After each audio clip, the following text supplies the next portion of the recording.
ของว่านเขามักเฮ็ด แห่ สลีน่ะ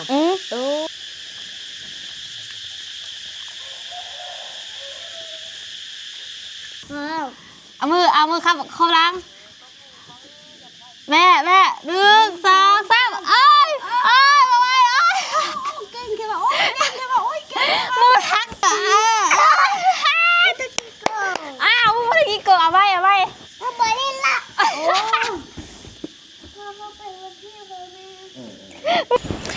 สบายดีสวัสดีค่ะทุกคนยินดีต้อนรับเข้าสู่ช่องของน้องตุ๊กตาเด้อ Hello everyone and welcome to ตุ๊กตาสาวเราเรียนไทยนะคะมาเชียร์นาเองค่ะแต่วันนี้นะคะทุกคน today นะคะ I make papaya salad for English language but เรา language ตำบักฮง Yes I don't say for Chinese language เพราะว่าเพิ่งจะเรียนนะคะเพิ่ง HK1 เองมันยังบ่ได้เลยมื้อนี้สิมาตำบักฮุงทุกคนพร้อมกับที่จะมาเล่าว่าราคายางพาราในเราช่วงนี้ค่อนข้างที่จะลงแห้งหลายขนาดทุกคนเนาะ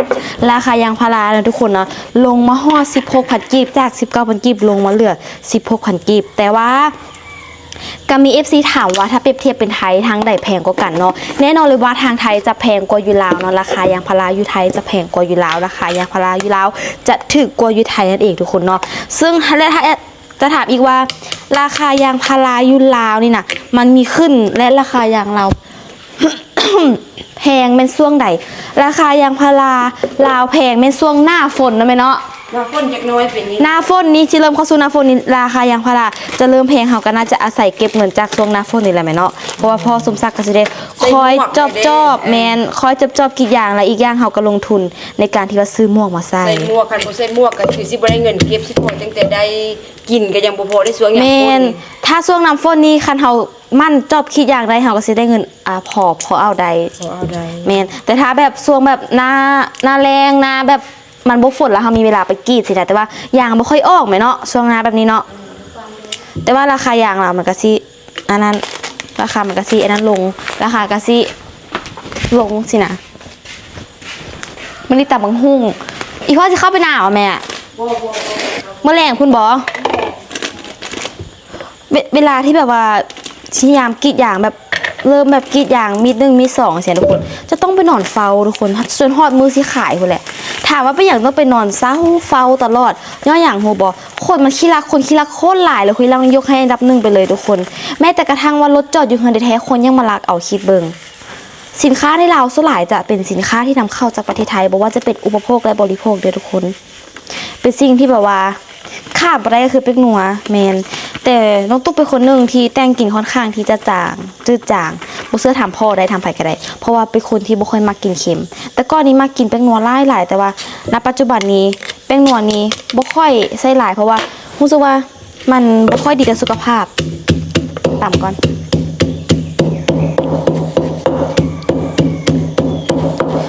มะเขือแห้งเวลาตำมะฮุ่งนี่เขาใส่เป็นมะเขือแห้งมันจะแซ่บกว่ามะเขือดิบอันนี้ตามความมักของตัวเอง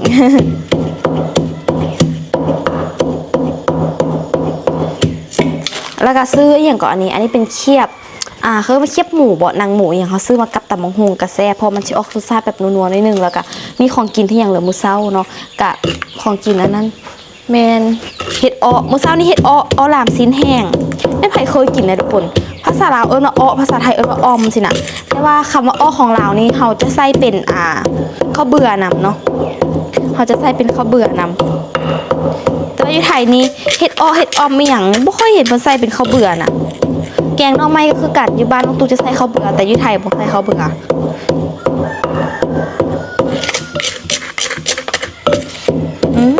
ตำมะเผ็ดยากขนาดเลย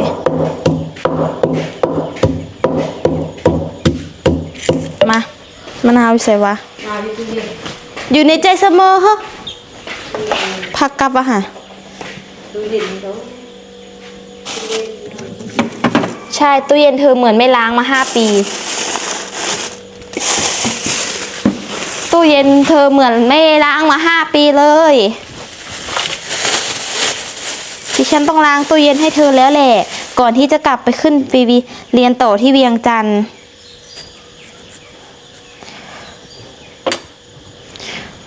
ริ่มลิ้นสงกรานต์แล้วทุกคนน้องตุ๊กบ่ได้ลิ้นใส่เด้อสงกรานต์นี้ไผไปลิ้นใส่ก็ขอให้ม่วนๆไปใส่ก็ขอให้ระมัดระวังตัวดีทุกคนเนาะเพราะว่าเฮาขับรถบ่ได้ตำเข่าแต่เข่าก็มาตำเฮาเสียทุกคนต้องเข้าใจแบบนี้ว่าเฮาถึงเฮาจะหลีกเลี่ยงเข่าแต่ว่าเฮาก็บ่สามารถที่จะห้ามไม่เขาแบบมาตำได้สินะฉะนั้นก็ขับรถก็ต้องแบบระมัดระวังไว้เนาะเพราะว่าคนเขาเมาอ่ะเขาต่ำแบบบางทีเขาแบบ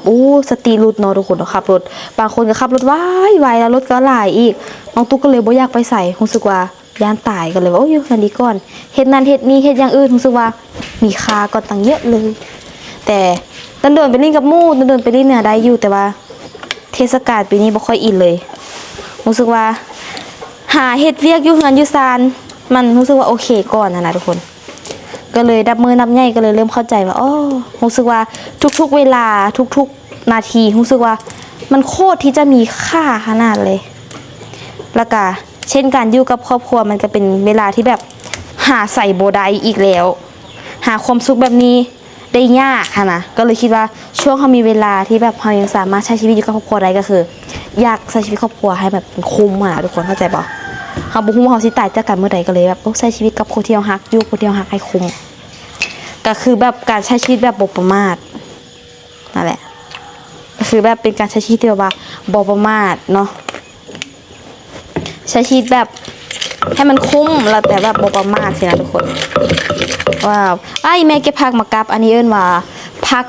อย่างก่อนเนาะผักกระถินภาษาไทยเอิ้นกระเศษนั่นไหมเนาะว้าว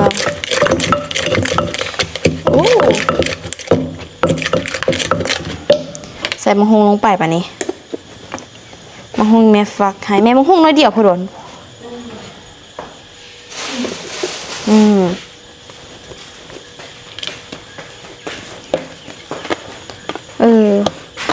บอกแม่ตั้งแต่มื้ออันบุญบานพุ่นเนาะแม่ว้าวจามมะฮุงมื้อนี้ขายยางราคายางกระลงเดี๋ยวนี้ FC ถามน้องตุ๊กว่าแล้วยางพารานี่เป็นทางไหนหับซื้อสลายแมนข้าเจ้าแบบยุลาวคนลาวน้ำกันนี่แหละหับซื้อแล้วข้าเจ้าก็จะไปขายส่งออกต่างประเทศฮะลาวประเทศจีนลาวแสดงว่าส่งออกจีนเนี่ยบอ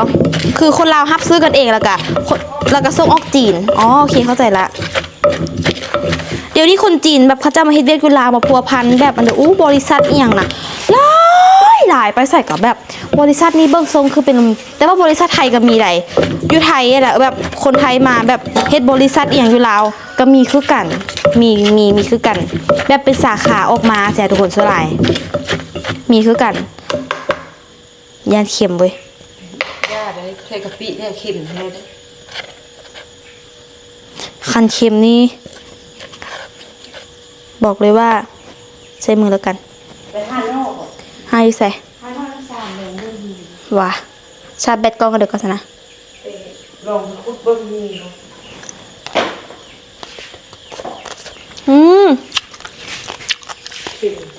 ดูเค็มเล็กน้อยมันดีเผ็ดเมื่อไหร่เข้าไอ้เมนูค่ะคุกกิโลเมื่อไหร่คุกอื่นว้าวมาแล้วสิคุจิโร่เผ็ดแหม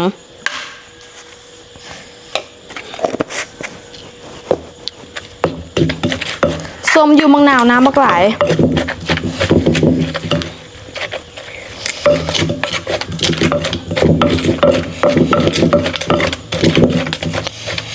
ฝนตกได้ทุกคนนี่ก็ได้บ้านตกน้ำสารคุ้น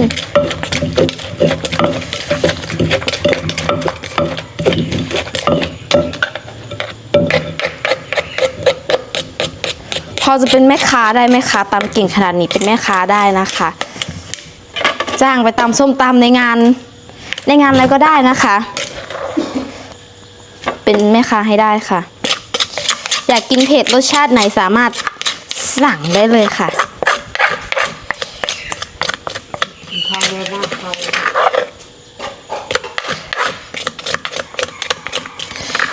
หาหน่อไม้มาแกงทำไมเนาะ ทตำไม่เยอะค่ะ เอามากนาสติดในคือเก่ากันเก็บค่ะทำเสร็จแล้วต้องรู้จักเก็บด้วย ยึดใส่ ไฮเกอร์ป่ะไฮเกอร์ไปลินใส่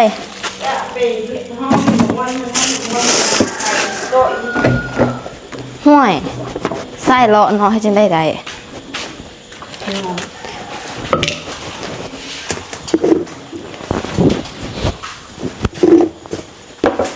ปิดไว้ให้มันเรียบร้อย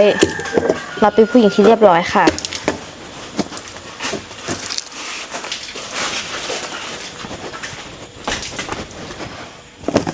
เฮ้ย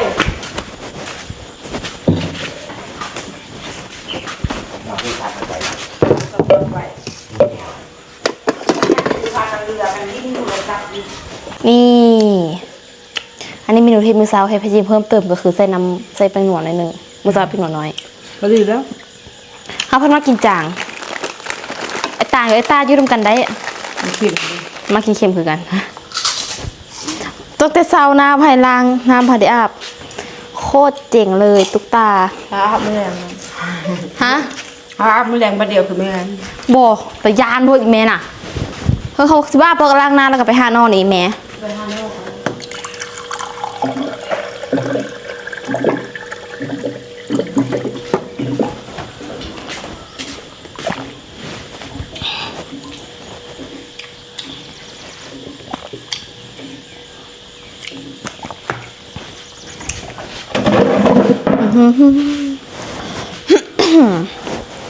ว้าว งานที่งาน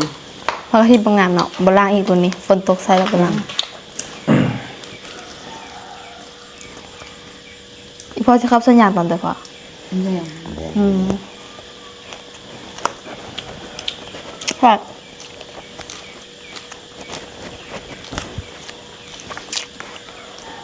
ราคายางยุเราให้ยุไทยกระลงมันบอก ผมใช้ไม่ลง ลงเขาจากบ้าน บาท10 บาทบางมอง แสดงว่าลงมากคือกันเนาะ ไล่ดูกันเลย งวดที่แล้ว19เป็นแบบพอ ก็800 19ไปเลยแต่อันนี้ลงเขา16พี่แต่ยานแฮะ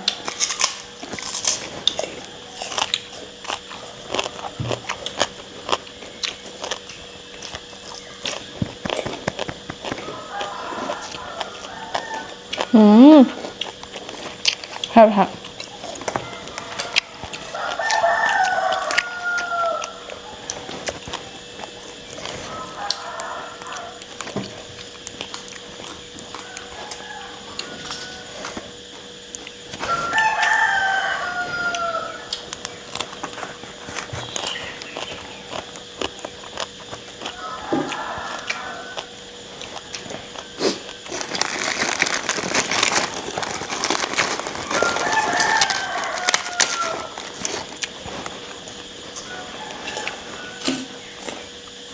ป้าเสียงจากห้องเทห้องว่า ขนม เดี๋ยวเขาพากันมากินขนมวันนี้กินข้าวอีหาตะอินน้ำวันนี้ล่ะ แม่ให้แรงไปนอนน้ำพอตั้งแต่มื้อแรงหวานเลยคน หน่อยส่วนอย่างนี้ สงสารแม่แกเหอะไม่ได้ล้างหน้าเลย วันนี้พากันล้างลงล้างหน้าเลยเลย เป็นไข้เลยปวดกระตูเลยเมื่อย พากันเป็นไข้อันแบบ เป็นอากาศ เป็นไข้แบบเปลี่ยนอากาศนะ โตนี่อันสุดท้ายเลยอยากเล็ก อันนี้แม่นแบบนี้มักก็มักแหละ มากว่าให้ อืม เตะเหอะ มักแค่มักไว้แหละขนมอันนี้ กับอันขนมห่อซาลีขนาดนั้นก็แซ่บ แซ่บสลีเพื่อมาเอ็ดเนาะ โคตรแบบเขาคิดว่าทั้งชีวิตนี่เขาคือว่าสิ่งเนี่ยที่เขามักแห้งเขาว่า ว่า ของว่านเนี่ยเขามัก เฮ็ด แห้ง สลีน่ะ อืม โอ้แม่จะไม่เฮ็ดเธอกินเสร็จมันเนี่ยเอามาซอยๆแล้วเอามาใส่ เฮ็ดไหม เครื่องบุตร คือบุญก็มี มันแล้วก็เอามาแป้งมาป่นใส่แบบนี้นะ เขามักแค่มักว่าก็ แล้วก็เอากะทิพวกหั่นมาโห่โอ้แม่ละ เฮ็ดเนาะเฮ็ดมื้ออื่นว่ะ มื้ออื่นเลยแม่ไปสลี เพราะว่าน้ำของว่านของได้กินนี่มักแห้งมักคือมักอันนี้แหละ อันนี้กับอันนั้น เฮ็ดสลี เขามักห่อแบบทำมันหอมๆแล้วก็แบบมีอันมะพร้าวเลยนำนี่ คือมันดำๆซิมอาซิบุเป็นตาแซ่บแต่มันแซ่บนะทุกคน แซ่บได้ เห็นมันดำๆอันนี้คือว่าเป็นตาแซ่บแต่มันโค ข้าว ตร ฟ้า แซ่ จา บ กคนลาวใช่ไหมที่แต่ขนม แม่ ป้าน น ห้องขนม แต่อันนี้แอร์เนี่ยซื้อมาฝากไอ้นี่จ้ะ อันนี้ซื้อมาฝากได้แล้วก็อันนี้ไอ้วงซื้อมาเพิ่งมาถึงร่วงพระบางซื้อ ว่า กระโบงกับอันนี้มาฝาก อืม อ่ะ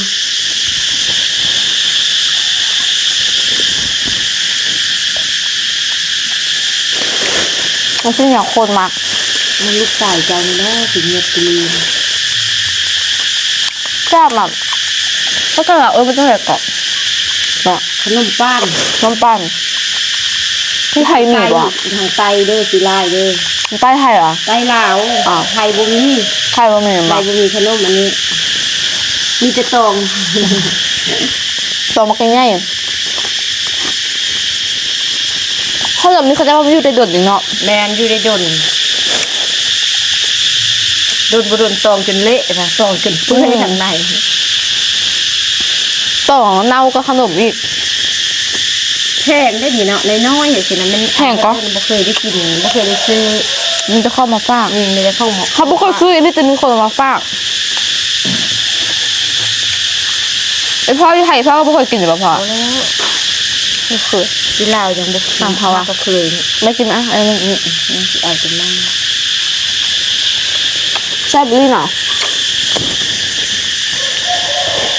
มันเริ่มจะมีกลิ่นตองเนาะ ตองนี่ก็ตองเพิ่นที่ล่นไฟล่นนั้นหรือว่าต้มลักษณะของ ไอ้เนาแฮม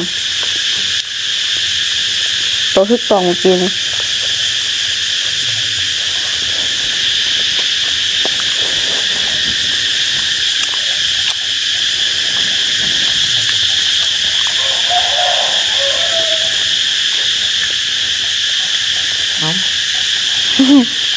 มันครอบข้างๆมันเละๆมันเนา ต้นลาว เมื่อวะ ยังอันนึง อันนี้คุณสั่งนะ ผู้คนเข้าเป่านี่ได้หลายเนาะ ได้หลายคน เข้ามันงามมันบ่ลง เข้านั่น ไม่ใจนะเขา บิลลี่พ่อเทศนาจะใส่ข้าวยังใส่ข้าวเก่าเป็นบอก คือคนก็ เข้าเก่าแหละเพราะมันผิดกับหน้า เจ้าเห่านี่รู้สึกว่าเจ้าเห่าใส่ข้าวตัวนี้มาตั้งแต่เดือแต่เห่าตั้งแต่ตรงเลยว่ะ เปลี่ยนไม่ปีที่3เลย ว่ะ เยี่ยมไหม เปลี่ยนไม่แล้วตัวนั้นเศร้าแล้ว อันนั้นข้าวแพรเขาเอิ้นอีเมย์เฮ็ด เขา เจอ แพนเศร้าแล้ว แค่แล้วเขา อ้าวแล้วอันนี้บุ้ยข้าวแพรอะไรบอก โอ้โหเขาหน้าเอามาไปทางไต อืม เขาฮอบสะบันฮอ ข้าวหอมสวรรค์ว่ะ เฮ็ดเข่ายังก็ยาเฮ็ดเลยมันได้หลาย แม่น แล้วข้าวแพรไม่ให้แต่ที่ผ่านมาไม่ให้แต่ข้าวแพร หน้าแหละเขาบ่ได้หลายมันเดือด30 เป้า30 เป้า เขาแพมันกกห้างห่วงห้างเลยพง แท้จริงเป็นน้ำข้าวแน่บอก แม่นเป็นของเขาเด้ ปิด เข่ามาใส่เข่าอันนี้5 10 60ตลอด คือกันแต่ปริมาณในการให้เข้ากันแต่ว่าต้นข้าวมันต่างกันแล้วพ่นใดก็เลยต่างกันนั่นบอก อันนี้ที่จิ๊กเหลืออันนั้นห่วงห้าง แนมเบิ่งก่อนใส่แนมเบิ่งก็ได้หลายแต่ว่าเวลาเก็บกู้แบบบ่ได้ นี่เป็นที่เขาว่า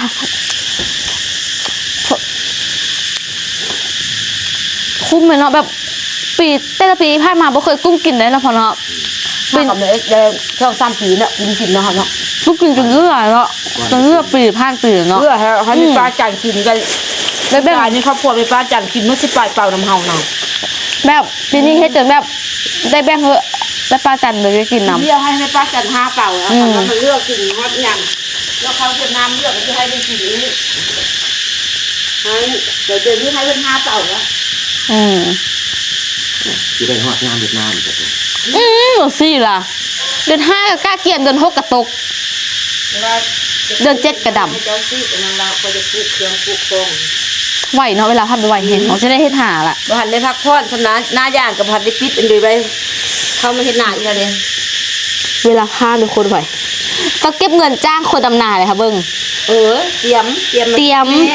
น้องตุ๊กเตรียมเก็บเงินจ้างคนดำนา จ้างคนดำนา ปีหนึงเขาจ้างคนดำนาไล่บ่ อัน3 ล้าน สร้างร้านกับประมาณ 5,000 บาท ปีหนึงเขาจ้างคนดำนา 5,000 บาทแค่เฉพาะจ้างดำนาได้บ่ได้รวม ลูกกาบ่ทันได้อันไล่ บ่ได้รวมแบบว่า คันรวมๆทั้งจ้างทั้งกาทั้งลกกาทั้งดำนาทั้งเกี่ยวนำก็สิประมาณ10,000พอดีเขาว่านะเขาว่าสิประมาณอยู่ใน10,000นี่แหละคิดเบิ่งปีหนึงเขาแต่ว่าเขาก็สิบ่เมื่อยแห้งนำแม่เนาะเพราะว่าแม่กับบุกเก้งสิไปดำนาเองแล้วแม่เพราะว่าแต่ละปีที่ผ่านมาสลายเฮาบริจางสลายเฮาแบบไอ้น้องกันเฮากันช่วยกันสินะแต่ว่าเดี๋ยวนี้ฮันอีหยังกับแบบมันคิดว่าเฮาหาเงินแล้วเฮาใช้เงินให้เป็นประโยชน์ดีก่อนเอาก็เอาเวลาไปอย่างอื่นหั่นน่ะพ่อก็ฉีดยางเมื่อยแม่กับบุกเก้งสิไปก้อนแล้วแม่นแหละเฮาคิดว่ามีเงินแล้วจ้างเอาอีพ่อสิแบบบ่ได้เมื่อยอีแม่บ่ได้เมื่อยแล้วแบบจังบ่แบบบ่ได้จ้างคนเอามาค่าช่วยโฮมาไข่ช่วยโฮแม่นแหละอีพ่อก็เฮ็ดพอเฮ็ดพอนำหั่นน่ะล่ะก็จ้างเอาพอตัวกับบ่พอคือเฮ็ดว่าอ้าวไปเอาน้ำสาดมาได้หั่นน่ะก็บ่ว่าจะน้ำสาดฮะเอาน้ำอ่างหั่นน่ะมันเล่นมาบนตัวอีเมลบ่หั่นน่ะ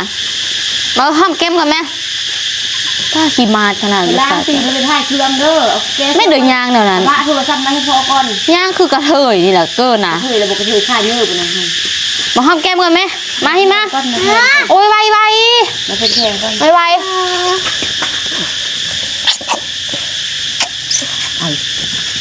จุบดังอ่ะกินมันเบื้องหน้าเขาเนี่ยว่าเขาจุบดังมาเรากินพักกระทินมาเย็นเอาพ่อเป็นโทรศัพท์จะต้องแก้กันนั่นน่ะรักษาดีๆเด้อแม่ตัวนี้เบิ้ลตัวของเขาต่อพูดนะแม่ตัวของลูกที่ซื้อคำซื้อให้ทุกคนพอซับวันนี้ตั้งแต่ซื้อให้เลยนะจากปีว่า4 ปีที่แล้วเข้าปี5ที่เลย5 ปีที่แล้วที่ได้4 ปี5 ปีก็จะรถจักรคันนี้ก็ได้5 ปี5 ปีที่แล้วรถจักรคันนั้นก็5 ปีเท่ากันโอ้เดี๋ยวมนาจะไปเฮ็ดรีวิวรถไทยในสปป.ลาวเดี๋ยวEPต่อไปเดี๋ยวเจอกันในการรีวิวรถไทยในสปป.ลาวว่าคนลาวนิยมใช้รถยางและมันใช้ทนทานและดีสันใด EP ต่อไปเดี๋ยวเราเจอกันอันนี้เราซับอู้ซื้อให้ตอนนั้นที่ว่ามีแม่ลูๆเพิ่นฝากเงินมาให้เลยออกซื้อให้น่ะ50 เหรียญ50 เหรียญแล้วตุ้มใส่แล้วก็เลยซื้อมาให้ซื้อสะพายน้องตู้ยุ่งของเพิ่นขวายแล้วนะเขากลับมาจากนาตอนนั้นยังมาอยู่และอันนี้เครื่องที่ถัดมาก็คือเครื่องที่อันนี้ซื้อเองนะแม่เนาะตัวนี้ฮันซื้อเองตัวนี้ในราคาว่า3 ล้านกีบเพิ่นว่าSamsung A51 ตัวนี้ Samsung A51 อู้ก็มีคือกันเนาะอันนี้ A51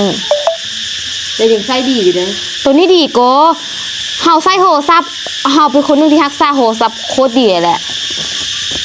แล้วโทรศัพท์ในปัจจุบันคือโทรศัพท์ iPhone 12ธรรมดาอันนั้นแบบบอกเลยว่าน้องตุ๊กใช้แบบโทรศัพท์ใช้มา3 ปีแล้วเปลี่ยนแค่3 เคส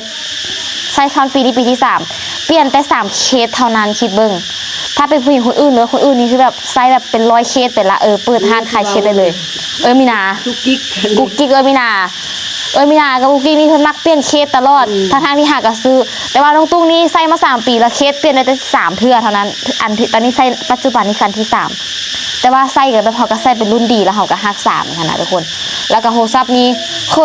คยตกแตกแต่2 เทื่อโทรศัพท์นี่เคยตกแตก2 เทื่อหมายถึงแตกแค่แบบภายนอกค่ะนะกะเอาไปเปลี่ยนหน้าจอแค่2 เทื่อเอาไปเปลี่ยนกันแตกแค่2 เทื่อเท่านั้นนี่แหละน้องตุ๊กฮักษาโทรศัพท์ค่อนข้างที่จะดีแล้วก็บ่เคยพังแบบอีหยังเลยไส้ซ่ากับบ่เคยไส้ซ่าค่ะบ่ท้อว่าตัวกระต่ายไม่นึงไปกัดท่านเฮาก็บ่ได้ซื้อก็ไส้ซ่าปกติ iPhone เขาจะสิเปลี่ยนซื้อใหม่ตลอดเนี่ยบ่น้องตุ๊กเข้าปีที่3น้องตุ๊กหัวก็ยังดีสายก็ยังดีแต่ที่เปลี่ยนสายซากย้อนว่าอย่างบ่เปลี่ยนแค่สายบ่ได้เป็นหัวเปลี่ยนแค่สายย้อนว่าตัวกระต่ายไม่นึงน่ะไปกัดหัวใส่ไปกัดไส้ซากมันก็เลยซิซอดก็เลยซื้อใหม่ก็เลยซื้อแค่สายแล้วเอาหัวไว้นั่นแหละใส่ซากลูกก็คือกันจน5 ปีแล้วก็ยังใช้อันนี้ตัดไปซ้ำว่าใช้ซากของแต่ละหน่วยนี่บ่เคยได้ซื้อจักกันเลยตัวนี้อย่างอันเก่าเลยตัวนี้นะตัวนี้อย่างตัวเก่าพอตัวนี้น่ะ5 ปีตัวเก่าเลยส่วนตัวนี้3ตัวนี้4 ปีราคาไปดียังคือเก่าน้องตุ๊กบ่เคยซื้อบ่ได้อย่างเลยของน้องตุ๊กนี่รักษาดีทุกอย่างมันแล้วแต่คนรักษาอีหลีได้มันบ่ได้ขึ้นตัวเครื่องปานนั้นมันแล้วแต่คนรักษาว่าเฮาสิเพียรมันเฮาสิฮู้แบ่งเวลาของการพักของมันจังใดอีกทุกคนโทรศัพท์นี่มันก็ขึ้นกับหลายๆอย่างอีกได้สิบอกให้อันแหละน้องตุ๊กกะรักษาตลอดรักษาเครื่องของอย่างที่เป็นของเฮา โดยเฉพาะแม่สิ่งที่เราซื้อเองเราจะฮู้ว่ามันมีค่าซ้ำใดแล้วเราสิฮู้ว่าเราควรรักษามันดีซ้ำใดนะทุกคนเขาเจ้าจึงบอกว่าถ้าอยากรักษาสิ่งอย่างแม่นให้ต้องฮู้ว่าเราห้ามันเองซื้อมันเองแล้วเราสิฮู้รักษามัน แม่พ่อแม่แห้งแม่เบิ้งเป็นเวลาแม่เบิ้งน้อยๆแม่กันนั้นแม่แล้วก็ ยานมันเพ แล้วแบกนี่สิโบคันไทเกอร์บนี่แม่คือสิโบให้ดับเลยซากใบเต็มตลอดบ่ค่อยมักลิ้นโทรศัพท์แม่เบิ้งน้อยๆนึงแล้วก็เซา แม่นแหละ แม่เป็นคนบ่เบิ้งโทรศัพท์จนฮ้อนจนทีจนดับเองก็เทื่อ โทรศัพท์มันตู้คนมักดับ เพราะว่าอัพคลิปแล้วแบบบางทีมันดับนะแต่ว่าเดี๋ยวสิให้ไอ้ตัวทาบมาอยู่ว่าแบบเดี๋ยวกลับไทยเผื่อจะสิไปหาซื้อมือซ่องเอามาไว้หมดอยากได้โทรศัพท์เอาไปหมดอยากได้โทรศัพท์แบบมือซ่องค่ะทุกคนที่ว่าราคาเดี๋ยวนี้เขาจะว่าราคามันก็บ่ได้แพงแหงกว่าแม่เดี๋ยวนี้แบบพวก iPhone 12 13นะแม่เอา 1K อยากได้ 1K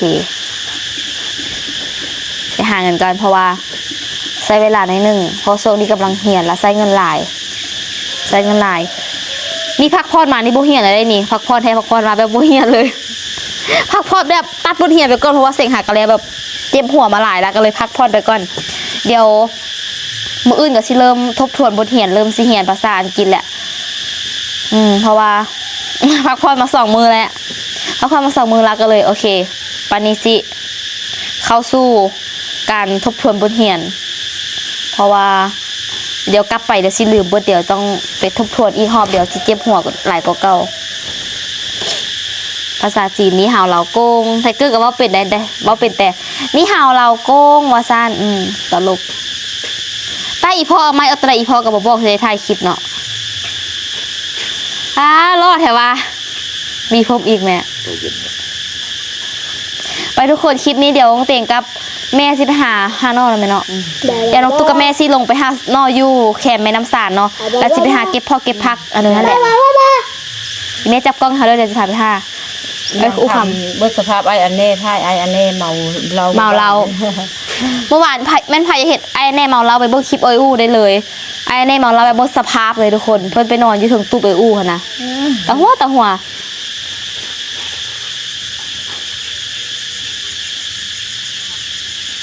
ดูว่าท่ายเอาไปเติมในสภาพมันคือว่า แม่นแหละแต่ว่าสภาพเขาแหละ ไม่เดียวนะ ไปทุกคนเดี๋ยวคลิปนี้เขาจะไปก่อนไว้เจอกันอีพีต่อไปเดี๋ยวเราไปหาหน่อไม้กันค่ะบ๊ายบาย ไปในรูปที่เป็นรถที่ แขนใหญ่ใช่ปะแขนตึงใหญ่ก่อนผมว่าไงมาแทกกันนะมาแทกกันนะแขนใหญ่ไม่มาอยู่ไว้ไปไว้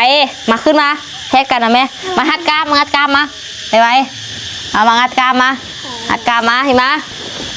ไปไว้มาฮ่ามางัดกล้ามพอบ่เอามือครับเข้าล้างแม่1 2 3เอ้ยมาไว้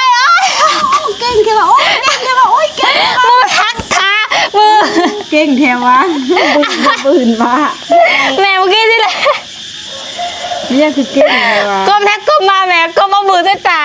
ตาใส่มือเอาไม่มาเอาดีๆไม่อยากขี้โกงเลยแม่เอามาให้FCเป็นหลักฐานเลยว่ามันไพ่ขี้โกงมันแท้มาอย่าฟ้าไม่เอาแค่จุดิสิแม่1 2 3อ้าวมึงขี้โกงเอาไว้ เอาไปเล่นละเราไปวันที่เราแม่ไป หมดเวลาแล้ว คือตัวขี้โกง โอ้มันได้ขี้โกงตัวเองหมดเวลาแล้วมึงขี้โกง ใจอันละพอใจอุ่นเขา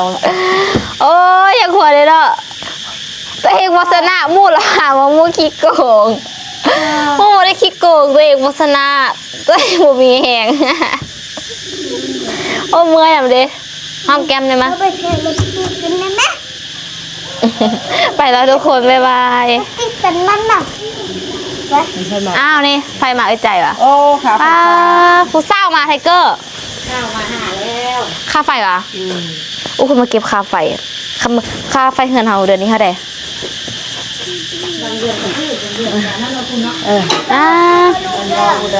ผู้สาวนี่คือผู้งามแท้ เดือนกันยิ่งส่งแสนฝ่ายกันแล้ว300,000ฝ่ายแล้วก็ลงไปได้ของว่าพวกเอ้ยดิ มันเก่าเมืองเต็ม70ของกัน ค่าไฟ ก็ขึ้นไล่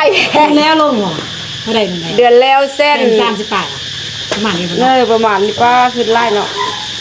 เราเสร็จสิบางเงินขึ้นบางเงินลงก็งงอยู่เลย แล้วพวก เอาเงินมาจ่ายค่าไฟเด้อ คงเตอร์เลย อันนี้ค่าไฟ มาไม่เลย 100,000เฮาเฮามาได้ ต้องนึกว่าเห็น ห้ากะหมา เพราะว่าเลือดด่างเราเป็นอย่าง อ๋อ ลงลง แล้วดังออก ไม่มีใครยุ่งไม่ได้เป็นดี บ่ฮู้แล้วดังออกกับไอเป็นเลือดในอยหนึง ด่างก็ไปคนไล่ใครยุ่งก็ ว่า ควรเนี่ย เฮาว่าแม่นแหละ เคยเห็นบักโตน่ะ เฮาว่าต้องเป็นไข้ยุ่งเลยเพราะว่าอย่างผู้บอกยุ่งกัดเฮาบ่ได้ในห้องขนาด ห้องงานแถวนี้ ห้องแถวอีกแม่นไหมคะอยู่ห้องแถว ควรก็ดีเลยไล่เป็นแบบนั้นเพราะมูไงตะกี้ไปเหียนเขาก็เป็นแบบนั้น ต้องเป็นไข้ยุ่งแหละ มากัดเขาดิ อืม ไข่ครับอันนั้นมันต้องเป็นไข่ยุ่งเหรอ แม่นเลยเพราะว่า ไข่มันลอกเลือดเขาหมด แม่นเวลาเลือดดังแล้วจะไอออกมาเป็นเลือด ยุ่งกัดเห่าหน้าผากอะค่ะนอน แล้วมันก็ออกกระด้างอันนี้ออก แม่น น้ำมะพร้าวเสือละลายกับบัวผ่าน อืม น้ำมะพร้าวสด โอ้ น้ำมะพร้าวสด ลืมไปเลยว่ายุ่งกัดเจ้าของแค่ยุ่งกัดไล่ให้ไล่วะจะเป็นไข้ได้ยังไงบ่ได้กลางก่อน ยุ่งแท้ใต้อันกันยุ่งไม่ได้ ยุ่งอะไรฮู้เลยว่ายุ่งกัดเพราะยุ่งกัดหน้าผากเต็มตื่นเช้ามา ใต้อันกันยุ่ง แม่ยุ่งกัดเฮาแล้วเฮาเป็นเฮาว่าต้องเป็นไข้เลือดหั่นแหละ ว่างแล้ว อันนี้ว่าเด้มันอยู่ห้องแถวสลายในนั้นบอกกินน้ำมะพร้าวกับมันไปราคาละลาย นี่ค่าไฟ180,000อันนี้สิเอาวะเอากลับวะ โอ้คงเอาไว้ เขาเอาไว้เป็นระเบียงเป็นระเบียง ระเบียงในเบิ้งหา นี่คือขอบใจเด้อที่ให้เงินเด้อ ให้ติ๊บ ให้ติ๊บบ่ผู้งามแท้จ้าเอ๋ มีอันไปลิ้นนอกอ่ะอีซ้อนกันแล้ว ตะแพงกันไปเนาะ หาดที่เขาตีลงหาดเลยหรอหาดอันตำกอทั้งกะห้องอาจารย์แล้วก็ลง โอ้ย ถ้าก่อนนั่นน่ะแล้วก็ยวนนี่เป็นขวดเลยเนาะ ที่ถูกทำมันเล็กออกแล้ว มันก็ไม่ใหญ่ส่วน เออ เดี๋ยวนี้น่ะนุ่งเครื่องกันเบอร์เอฟบ่ได้มันบ่แอลเลยนี่ ปุ้ยคือละงามเต็มเนื้อเต็มโต อุ้ยเฮงๆแบบทรงบ่ได้เลยถึง ปุ้ยคือละงามเต็มหุ่นเต็มเครื่องนุ่ง เป็นลิ้นสีไม้แม่ เป็นหุ้นเลยอ่ะ งาม เป็นโคกันงาน ใส่ยังก็งามแม่คือคันหุ่นเต็มนะม แล้วกินยานั้นเราก็กินข้าวเบียร์ตัด กินยายัง ยาซื้อตลาดมาแล้วอีเวนต์กระทวงเลยแล้วกระบอกมันต้องกินอีเวนต์ก็กินมาส่งขวดก็เอา เรียนกับนั่นกันนะย่อย มันจ้อยมันค่ามันได้ลูกมันนอนจ้องรับเลยถ้ามันเอามากินส่งขวดแล้วกินข้าวน้ำหนักมันเอาขึ้นมาเลยได้45ได้บางนึง43อ่ะ ยาเป็นขวดล่ะ มันขวดมันปัวมันลูกพร้อมน่ะภายในพร้อมแล้วก็ข้าวแซ่บพร้อมดูนะมุงหานขายผ้าขายมีดน่ะขวดนึง50บาท ซื้อไม่เอากินอ่ะ เป็นกันได้ห่ำนี่น่ะมันได้ห่ำมันขายกับเปียกมันกายไปแล้วมี ใช้หัวตุยหน่อยนึงว่ะ ส่งกล้องมาเบิ่งกันเลย พอยังนี่บอกให้โย่พอจนว่ามันมีโรคอ่ะเขาก็กินยาแล้วก็กินข้า ส่ ว งกล้องมาเบิ่งกันเลิกตัวเลยตัวไป เขากินบนห้า เขาบ่กินก็ได้เฮาเหรอเขาเด็กน้อยอยู่ คนที่6เลยกินข้าวเรียกเต่าเหรอเอารสมากินเลย อันนี้คือ ตะวันเราก็กินนั่นแหละ อันนี้คือใบจดทะเบียนสมรสนะคะใบจดทะเบียนสมรส บอกดีขึ้นมาเอา ไปละบาย บายจะเคลือแล้ว บ่าย3เทื่อแล้วยังไม่ได้ไปยังเทื่อบ๊ายบายเลยบ๊ายบายจริงจังละ